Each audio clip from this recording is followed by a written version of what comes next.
Okay. Uh, is the screen visible to you? Is the screen visible? I hope screen is visible to you. Yes, screen is visible. Okay. Now what we have covered in the last lecture, we started with unit 1, okay, proper syllabus, where the first unit was like these things. First unit we have to cover basics of data structures. The first thing is ADT, abstract data type. Okay, if you can just remember what is ADT, that is enough. Maybe later we will try to create one abstract data type, but maybe it will take some more time, because you have to understand these basic things, then we'll do it. What is ADT? Abstract data type. Like we have integer, character, float, and all. A data type can be created.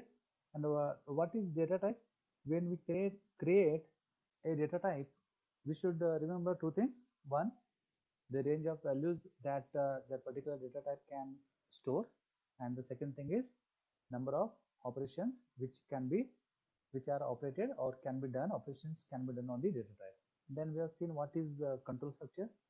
Like in a normal program, the instructions are executed sequentially, but in some cases we need voice is getting very slow, very low. Achha. Okay. uh, Hello, hello, let me clear, let me set the audio connection.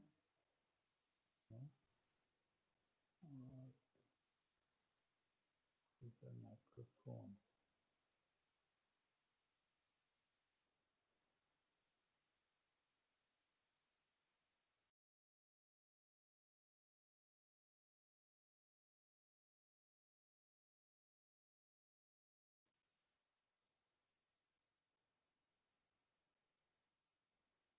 Is the voice clear now? Is the voice clear? Am I audible properly? Yes, someone can answer. Yes, yes. Okay, thank you. Screen is visible. See that we have done what is ADT, then control structures. We have seen if conditions, switch conditions, ternary operator. We have seen for loop, do loop, do while loop. Okay. So all type of control structures we have seen. We have also seen what is break and what is continue. Okay. Then arrays, we know how to define declare array and how to use the arrays, and we also done some arrays using pointers. Okay. And we know that array name is a constant pointer. Plus we have seen functions. Okay. So what do you mean by calling program, and what are functions? Why do we need the functions? So today I'm going to cover recursion. Okay. Again, it's a part of function only. So when I upload this particular PDF file, that particular PDF file will have what our information about functions, about data types, classes. Okay. And recursions. Okay. So you will later go through that PDF file which I upload on the Moodle. We have seen structures, how to define declare structures, and we have done one or two programs on structures like student records.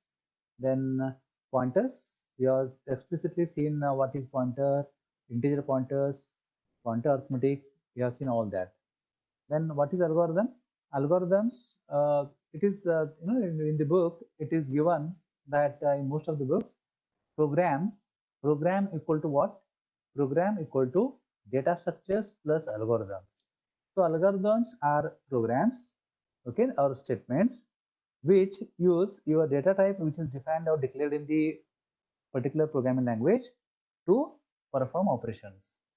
Okay, so your program is what? Your program will consist of data structures and algorithms. Algorithms are the ways or techniques, okay, or the instructions which will help you to run the program, to solve your problem. So algorithm are statements, but most of the time when we write algorithms in on paper, that is called pseudocode. Okay, pseudocode, which is a mathematical experiment when we include this logic with our data structures of our particular programming language, we'll create a program. So program equal to data structure plus algorithm. Okay. But in if you see the uniform formal definition, algorithm, when I say algorithm, okay, let me Google what you mean by algorithm. When I define algorithm, what it says, the algorithm is moved somewhere.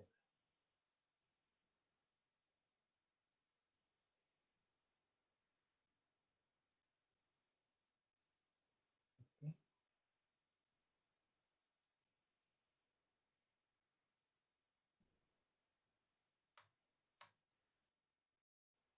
Algorithm.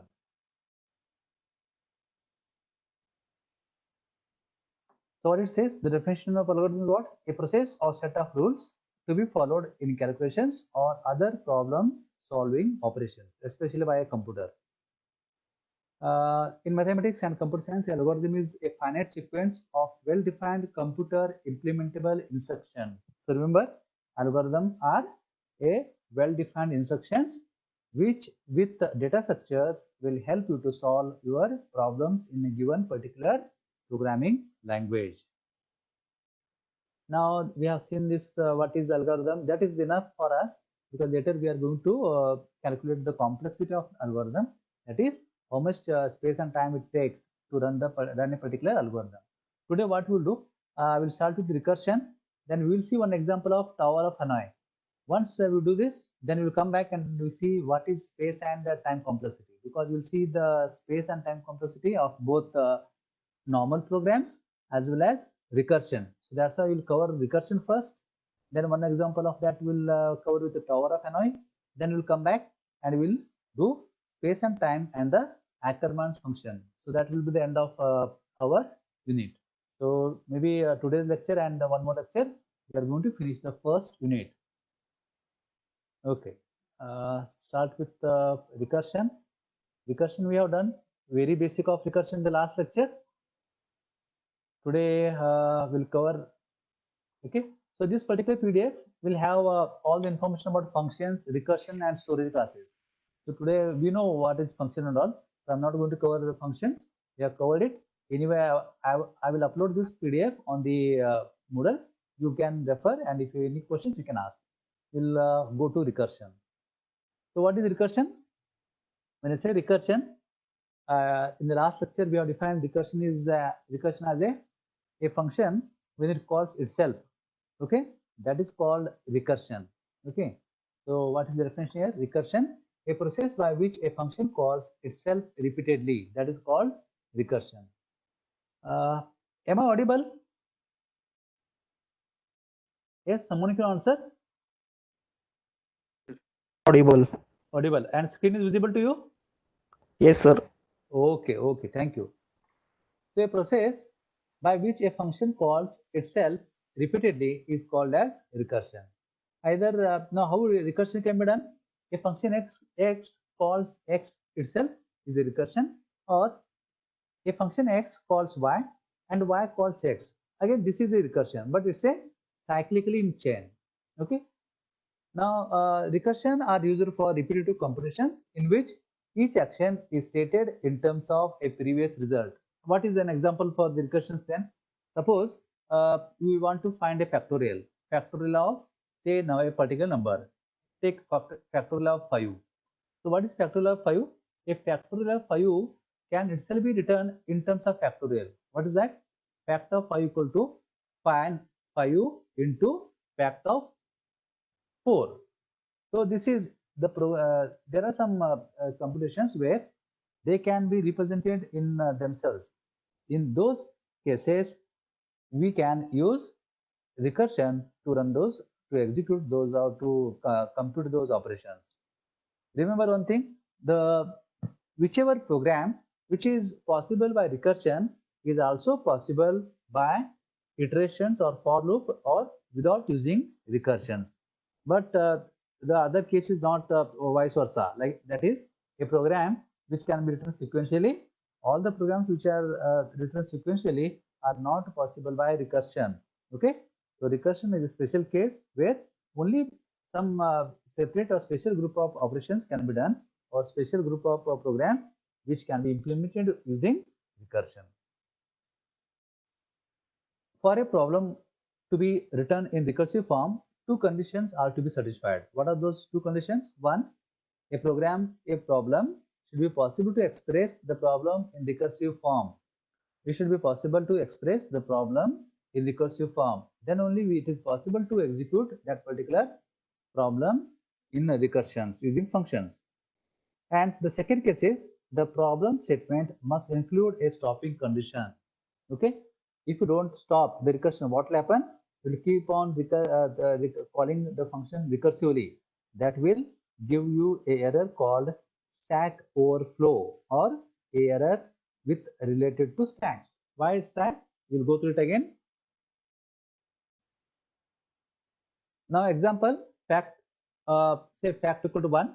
What is the factorial of 1? If you consider factorial of n also, if you have factorial of 0 and 1, if you keep it as 1, then the other number, condition of, okay, we'll do this program, n in fact of n, you have done this last.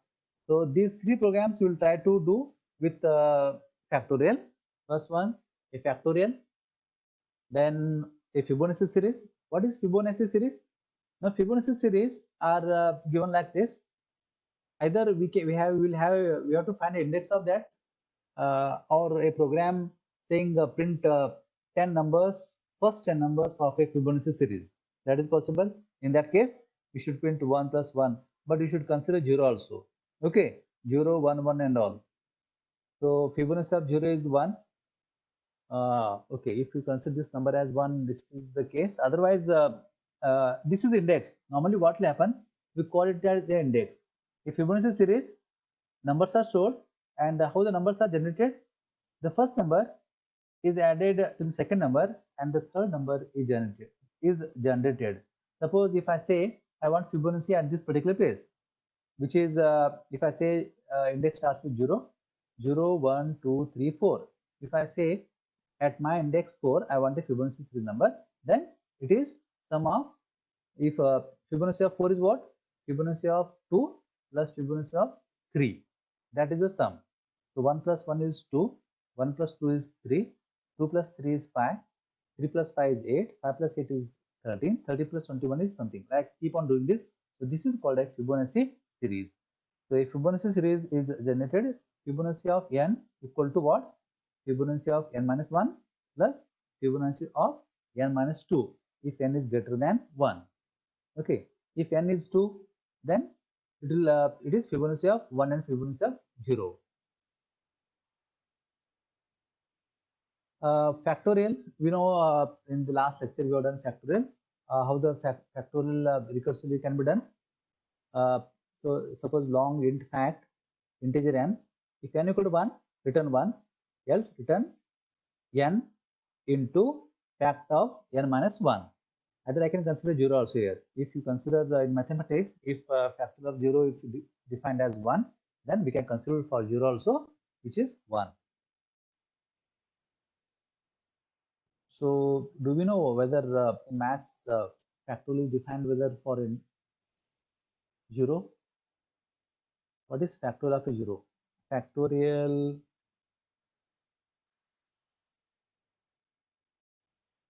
0. What it says? Factorial. Okay, there are several motivations for this definition for n equal to 0. The definition of n factorial as a product involves the product of numbers at all, no numbers at all, and so is an example of the broader convention that the product of no factors is equal to the multiplicity identity, see empty product. So factorial of 0 and 1. Okay. Yes, anyone want to speak? Because it means 0, parts of the factorial 1 of 0 is undefined, since 0 multiplied by any number results into 1 of 0 is possible. So what we should consider, whether it is defined, we will consider only for 1. Factor of 0 will not consider. Is it okay? But still, if you want to consider factor of 0, then no problem. Okay, if maybe in mathematics in Wikipedia it is defined properly.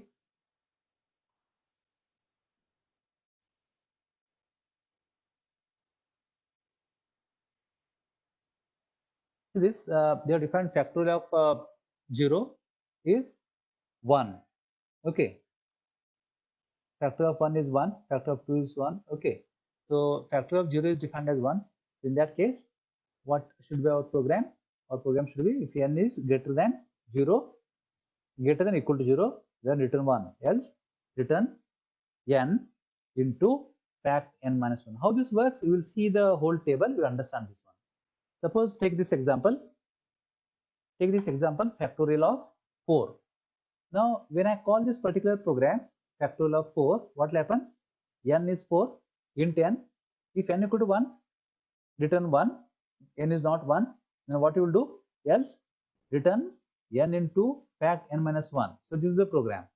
So we will call it fact 4. If 4 equal to 1, no, false. Will come here, else part. Return what? Return n, which is 4 into fact of 3. Now we will call this function again. So a new function is created in a program where 3 is passed. Now again this will check whether 3 equal to 1, false. You come here, else return what? Return 3 into fact of 2, because 3 into 3 minus 1, fact 3 minus 1, which is we call it no here fact n minus 1. So 3 into fact of 2. Now again a new function is created, okay, with same value. Again we check whether the number which we are passing 2, if 2 equal to 1, false.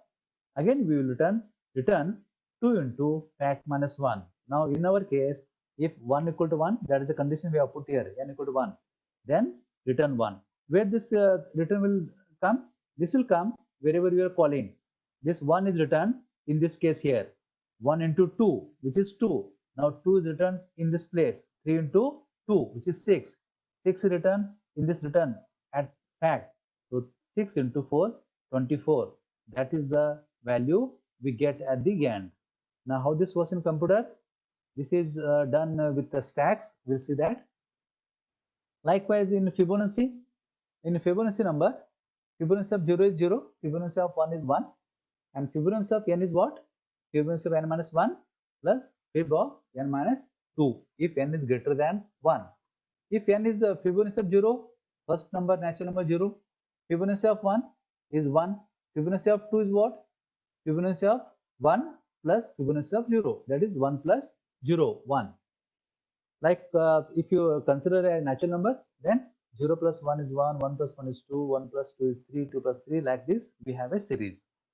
So function definition, int, you want to find a Fibonacci of a particular number, what we have to do? Int, pass a number. If n is less than 2, what we will do? Return n. That is, if n is less than 2 means what? Either it is 1, either it is 0 or 1. We will not consider negative numbers in Fibonacci.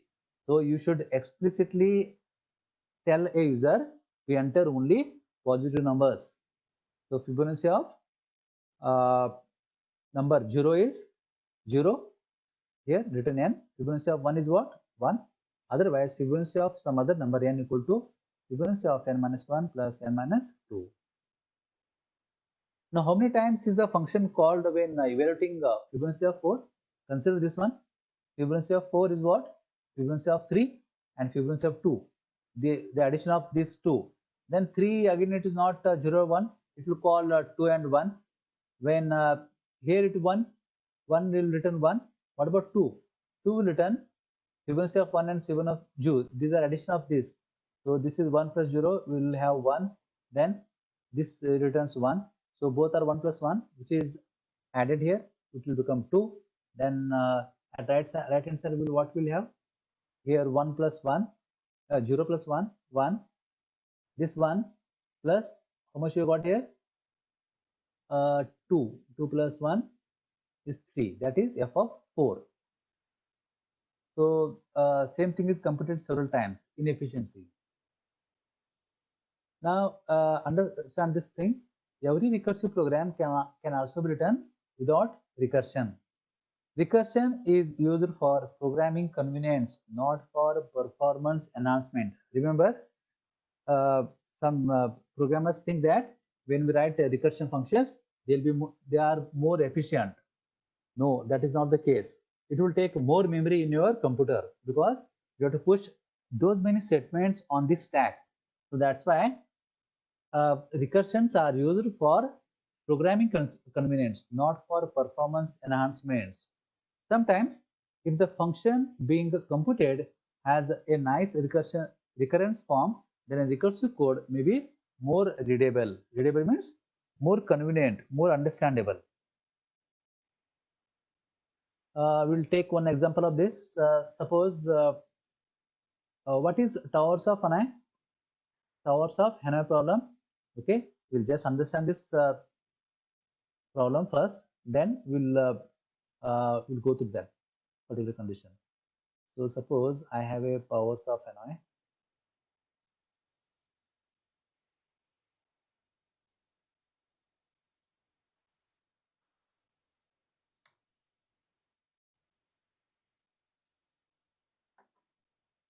What it says? Powers of Hanoi. Powers of Hanoi. The tower. Sorry, not powers. It's tower of Hanoi. Okay. What is given in the book here? Towers of Hanoi. So towers of Hanoi is what?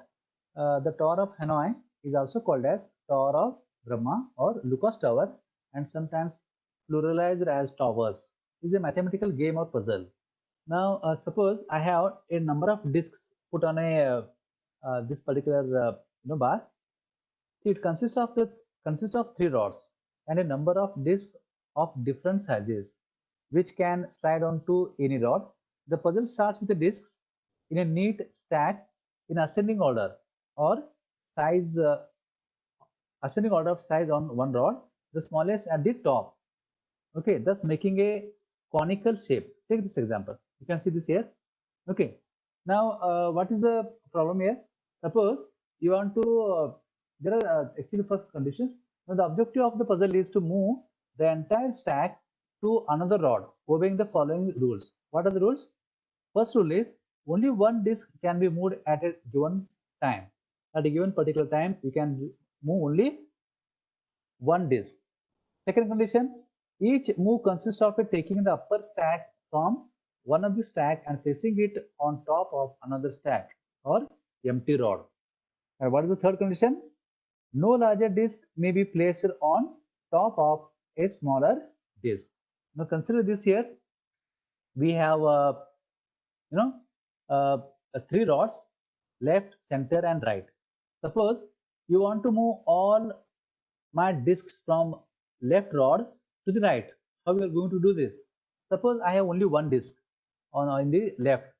It's very simple. Just I will take the first disk and keep it on the right one. Okay.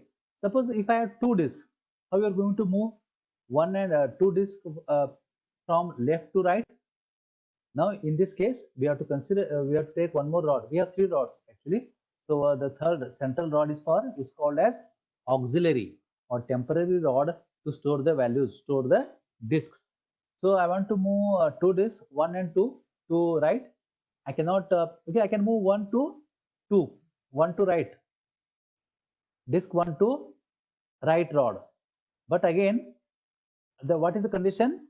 I cannot move the larger disk on the smaller disk. In that case, I cannot move disk 2 on 1. So for that, what I have to do? Move disk 1 to right, move disk 2 to the center.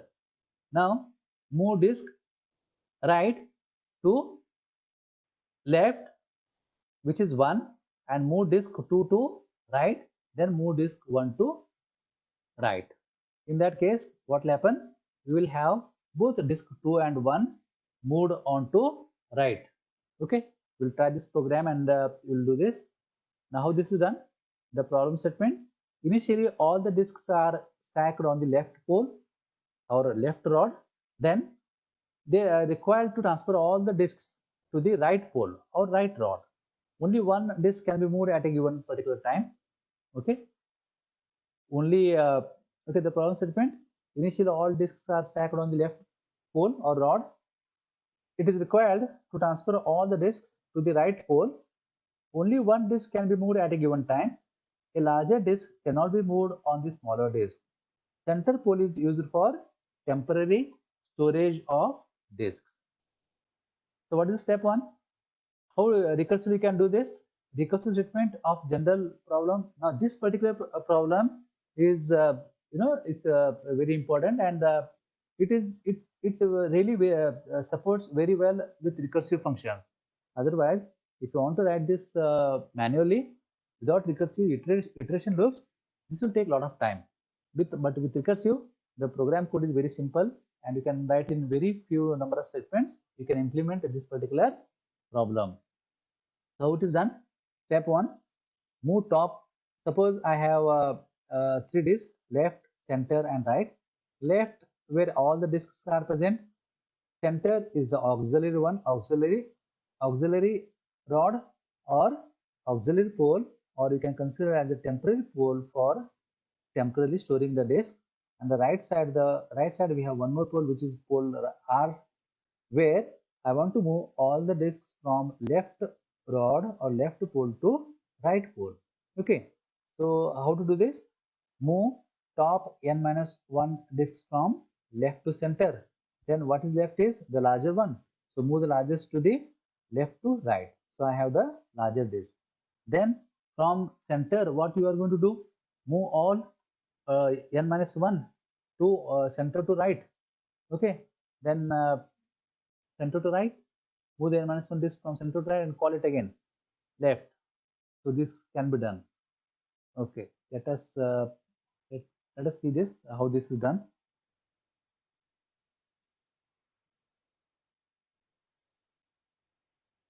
Okay, first you will see factorial, then Fibonacci series, then you go to Tau Sapphire. This is done, no? Last lecture, this is done, but I will just run this one. How this is done? We will read a number, enter the number to find the factorial in main. I will read a number, and then I'll print saying that the factorial of percentage d is percentage d n comma f of n. When I call f of n here, if n equal to 0, I will return 1. Otherwise, I will what I will do, I will return n and call again f function factorial recursively. I will say n into f n minus 1. Run this.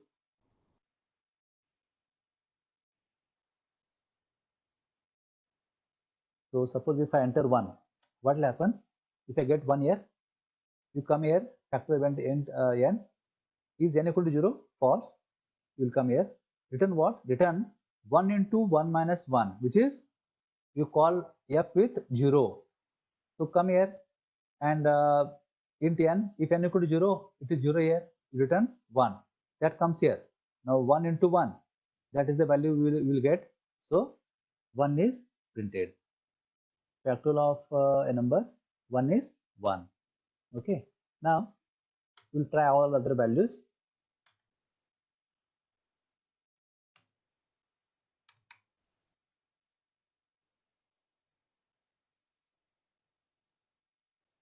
Suppose now I'll enter say 3. What is the factorial of 3? Is 6. So initially 3 is given to function n here. So n 3 equal to 0, false. You come here, 3 into 2. Okay, again 2 is not equal to 0. You come here, 2 into 1. Again 1 into 0. When you get 0, that time it returns 1. So 0 factor is 1. 1 into 1 is 1. Then 1 into 2 is 2. 2 into 3. 3 into 6. Likewise, you get a number.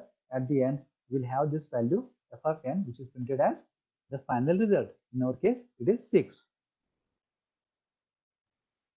So factorial is understood, isn't it? Now we'll try Fibonacci one. So what is Fibonacci program? We'll write a Fibonacci program. Here we want to find the Fibonacci of say enter the number to find Fibonacci series, percentage d and num. Then a Fibonacci of num is percentage d. We'll call f of num. I'll run this program first. We'll see then. Fibonacci of 1. Say Fibonacci of 0. Fibonacci of 0 is 0. Run this one again. Fibonacci of 1. 1 is 1. Fibonacci of 2. What is Fibonacci of 2? Fibonacci of 2 is Fibonacci of 0 plus Fibonacci of 1. What is 0 plus 1 is 1. Okay. Now run this again. We'll call it Fibonacci of 5. So Fibonacci of 5 is how much? Fibonacci of 5? No. 0 plus 1 plus 0 plus 1, 1, 1 plus 2, 2 plus 3, 5 is correct. Okay. Run. We'll call Fibonacci of, say, 0, 1 is over, 2 is 1, 3 is how much? 3 is 2. And Fibonacci of 4 is 3. Fibonacci of 5 is 5. And Fibonacci of 6 is should be 8, no? 3 plus 5. Fibonacci of 6 is 8. Suppose you want to find a program. Suppose the program is what? Program is to find the Fibonacci of first 10 numbers. First 10 numbers. Then how are we going to do this? You have to find all those numbers, isn't it? So in that case, you should print, suppose I'll change this program. I'll make it Fibonacci of first 10 numbers. So enter the number, a number, to find Fibonacci series up to n, and I will read n, num, up to a number.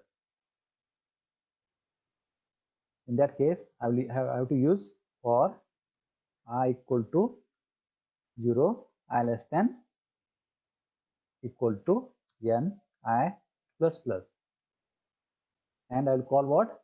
Fibonacci. F of, I'll directly print numbers. Printf percentage d and space. I'll call f of I. Let us see what happens here. Error, what is that? I is not declared. I'll declare I here, int I. Save, compile. N undeclared. We need n. Okay. Reading num, no? Here it is num.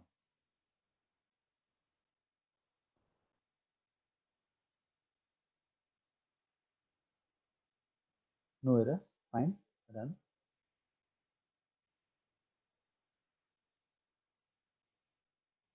I'll give 3, 0, 1, 1, 2. Okay. Enter the number to find a Fibonacci series up to 3. So we have 3.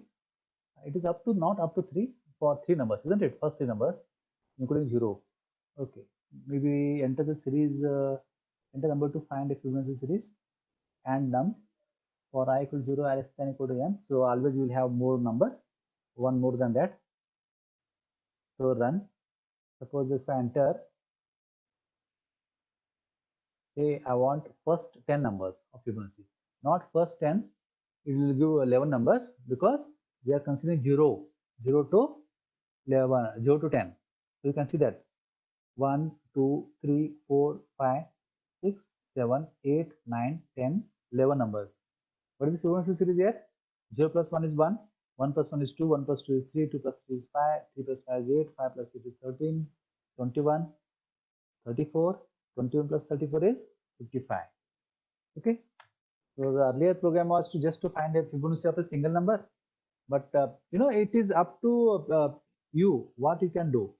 Okay.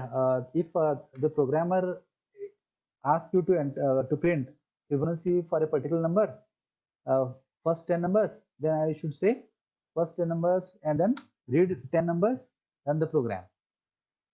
So I made it from 0. So it should be first 10 numbers. First 10 numbers I get 0, 1, 2, 3, 4, 5, 6, 7, 8. This is 1, 2, 3, 4, 5, 6, 7, 8, 9, 10. First 10 numbers. Okay. And if suppose uh, uh, the question is find a Fibonacci series up to 10. Suppose if I enter 100 here, 100, I don't want 100 now. And in my case, if I enter 100 here, 100, I get 100 numbers, 100 Fibonacci numbers. Okay, see that number is too long. large number. So it is taking time to calculate.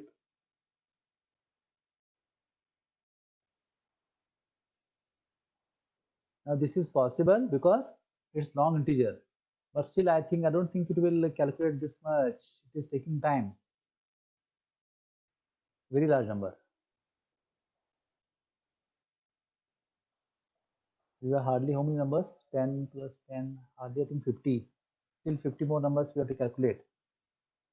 It will do it, but it will take a lot of time. What I will do, I'll stop this one.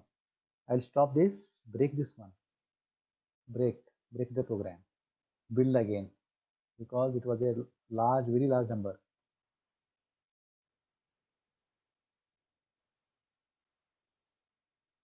Why it is computer became slow? Run.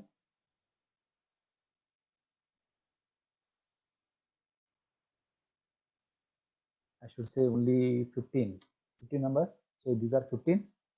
So this is one way of doing it. Find Fibonacci up to first 15 numbers. So this is the series. You want to find Fibonacci of 15, then you comment this line and only use this one. Suppose what is this? To find Fibonacci of a given number. Okay, don't consider this sentence. Don't change it now.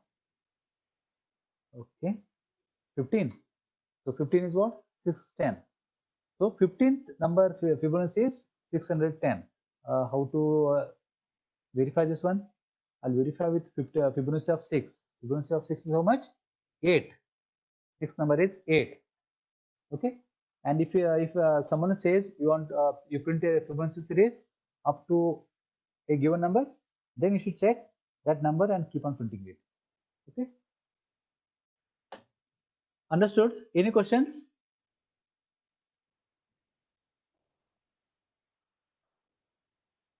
Participants, 65 participants. Okay.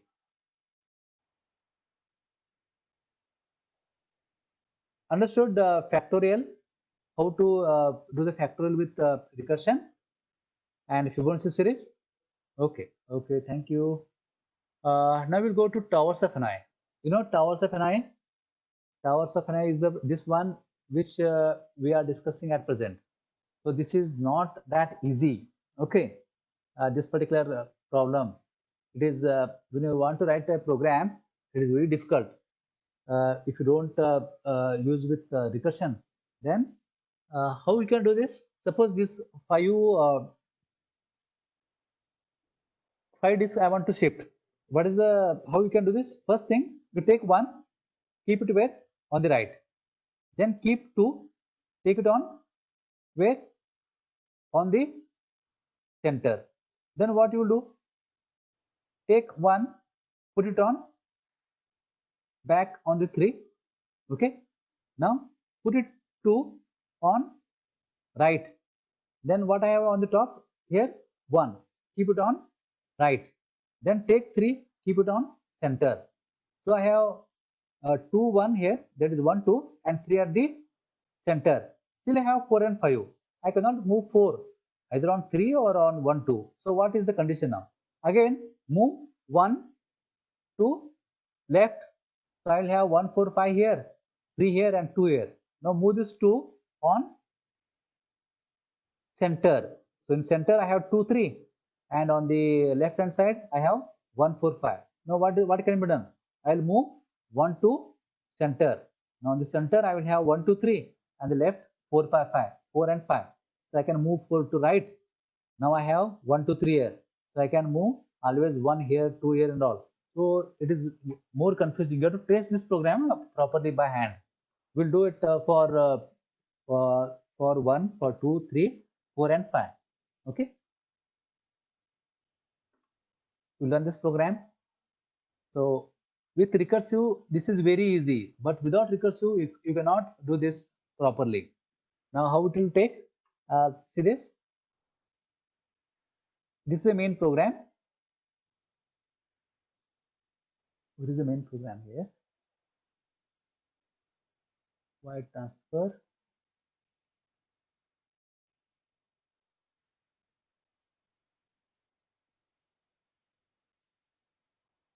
Just a minute. We'll run this first and then we'll okay, no one.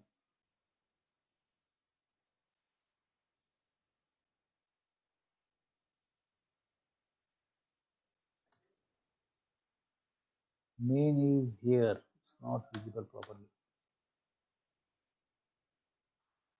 So what we are going to do here? We'll see how many. No, the disk size may be anything, but what we are considering here, we are considering the disk size. Suppose if I enter 5, I will say disk 5 are what? The size is 1, 2, 3, 4, 5. Okay, and they are kept on the left pole first. So first, what we'll do? We'll take simple example. So see this. Suppose when I take 1, what will happen? It will call a function with how many disks? How many disks? N number of disks. What is the first pole? Which is L. Second pole is R, where I want to transfer. And I have a auxiliary pole which is C. Okay. Now when I call this, I will have the values come here, which is number of disks from where I want to move. That is the source. And the 2 is what? It's a destination. And this is a temporary place where I will keep the disk. So if n is greater than 0, what will happen? Transfer n minus 1 disk from to temp and 2. We'll call it again, this one. And when n becomes 0, what will happen? I'll just return. Print move disk percentage. So here the first case, we have this one. Okay, we'll run this, understand then. Okay, I have print the proper value here, 1. If I enter 1, okay, here we will print proper information saying enter printf enter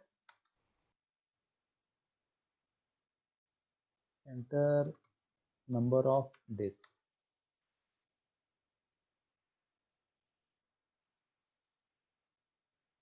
Okay, read the number, then call tower of annoyance. At the end, we'll print some more blank lines.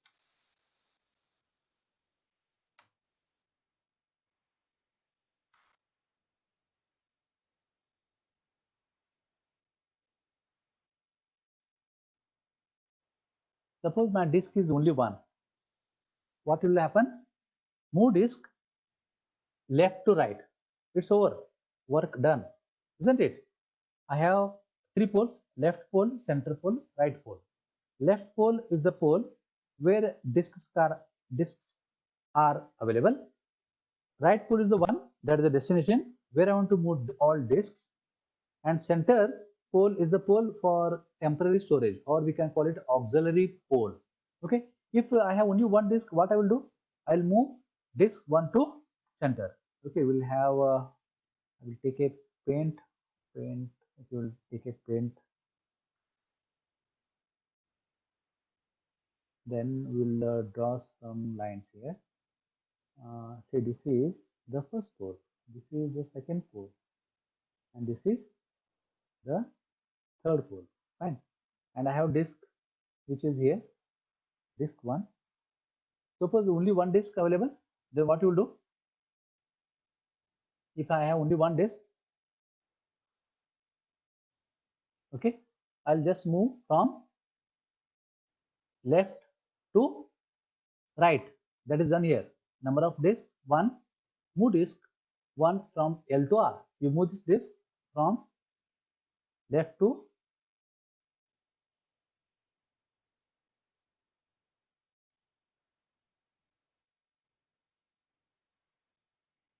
left to R.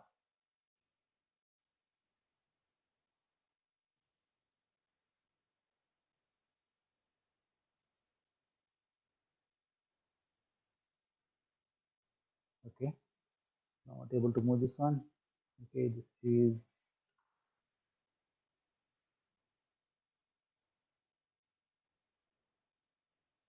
select.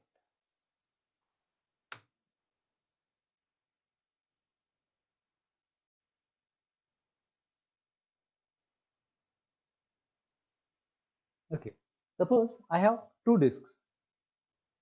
What can be the solution? Suppose I have two disks. One, Control Z disks. This I need a disk, which is a smaller disk here, and I have one more larger disk. What you will do here? No, this is wrong, no, but I cannot keep larger on the smaller disk. So here we have larger disk. Then I have a smaller. Then I will have one more if you want a smaller. Suppose I have two disks. How it can be done? I want to shift from L to R. This is left L. Then we have right R. I have center C, and I want to move these two disks on R. This is the first disk is they are kept in ascending order. That is, the larger is kept at the bottom. Above that, I can have smaller, then smaller, just like that. And I cannot move this smaller disk. I cannot at a time. I can move only one disk at a time. So is it possible now for me to move this disk to R? Yes, it is possible. I can move this, but on that I cannot move the larger disk. So that is the problem. So for that, do we have this? Select.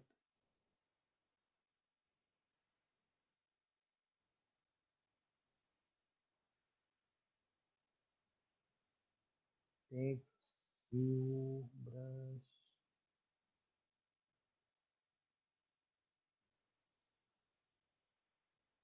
Not getting pointer, isn't it? Pointers are not visible. Don't save. Rather, we'll take what? Word. MS Word. I have a lot of shapes here. So we'll take three values. One. Okay. We'll keep it max. These are three poles I have.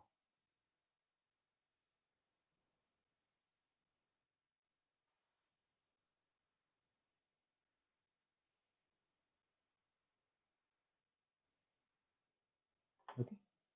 We'll change the size, orientation, landscape. Okay. And suppose we have shapes which are circle, first one. Then I have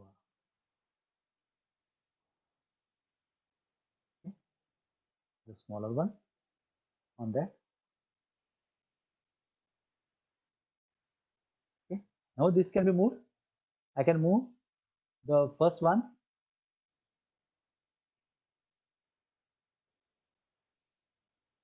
Okay. The first, if you want to move this left to right, I'll move the first one to right first. Okay. But I cannot move this the larger one on the right.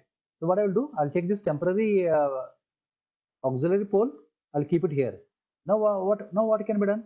I can move this right to left again, and this center to right. I can move this left to right. Done. Suppose I have three disks. What will happen? I'll take three disks now. Okay. Suppose I have three disks.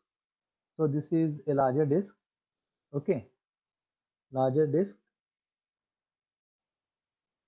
And over that we have a smaller disk. And we have the smallest.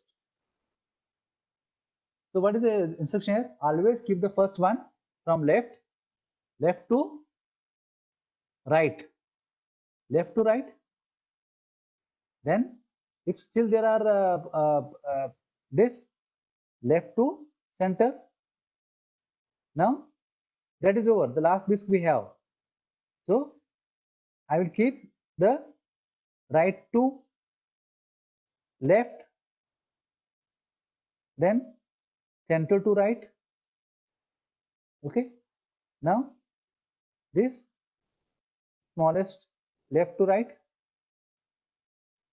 Okay. Right to left to center. Keep this right to left, right to center.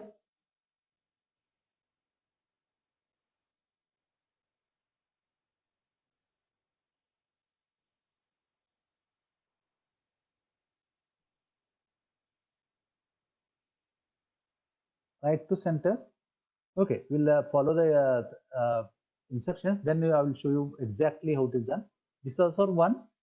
Okay, if it is one, what is the condition here? I'll move directly from left to right. If I have only one, suppose I will delete this one and this. Okay, I have only one disk. What I will do after running the program? Move disk 1 from left to R, because this is the destination I want to move. This is the destination. So work over. The operation or this thing is over. So I don't have to do anything. Now suppose I have two disks.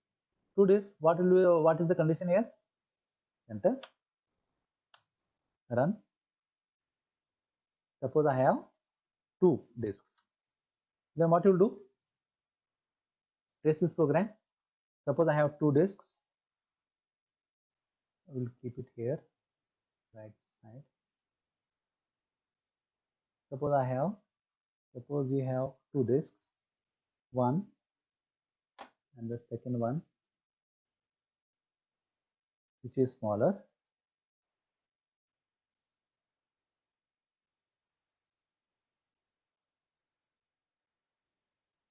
Okay. So what to be done here? Move disk 1 from left to C, left to center. Then move disk from disk 2 from left to R. Move this right left to R. Then move disk 1 from center to left. Center to left. Done. Okay. Now suppose I have three disks. Three disks. So I will have one more disk. Control C. This is the larger disk.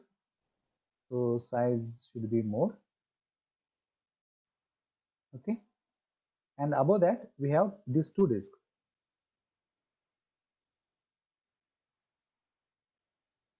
Now how are you going to move it? Okay.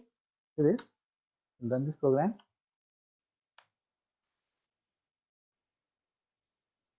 Run it again. 3. If there are three disks, then how we are going to move it? First, move disk 1 from left to right. Always left to right first, then left to center. Disk 2, left to center. Move disk 1 from R to C till it is empty. Move this R to C. Now move disk 3 from left to R. Now move disk 1 from center to left, then move disk C to R, center to right, then move disk 1 from left to R. Understood? This is for 3, but when you make it for 5, it will take almost 12 to 15 instructions. So you have to keep on tracing it. And this program can be only written with a proper recursive function. If you try to write without recursive, with iterative for loops and all, it will take a lot of time. But you want to try, you can try it without recursion and try how it works.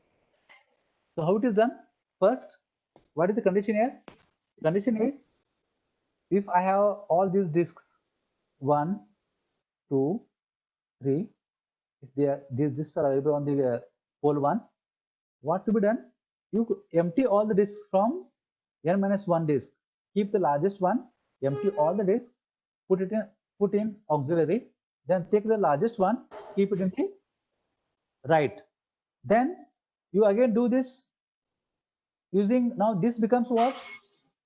This becomes the source. That is the middle one will becomes the source, and this becomes the auxiliary, and the right side becomes the destination.